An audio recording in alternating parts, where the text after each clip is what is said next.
ఈరోజు రాజశేఖర రెడ్డి కుటుంబం చీలింది అంటే దానికి కారణం జగన్ అన్ననే షర్మిల. ఈరోజు రాజశేఖర రెడ్డి గారి కుటుంబం చీలింది అంటే అది చేతులారా చేసుకున్నది జగనన్న గారు.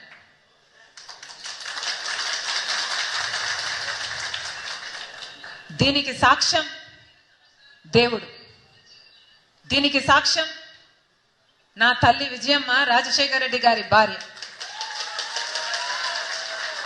దీనికి సాక్ష్యం నా యావత్ కుటుంబం.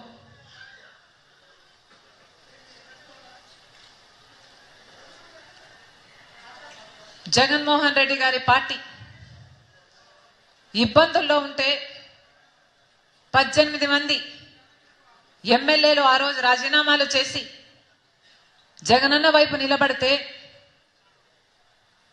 వాళ్ళను మంత్రులను చేస్తానన్నాడు జగనన్న. ఈరోజు వాళ్ళల్లో ఎంతమంది మంత్రులుగా ఉన్నారు? వాళ్ళు రాజీనామాలు చేస్తే అమ్మా నేను వాళ్ళ కోసం తిరిగాను, వాళ్ళ గెలుపుకు పాటుపడ్డాం, వాళ్ళను గెలిపించాం.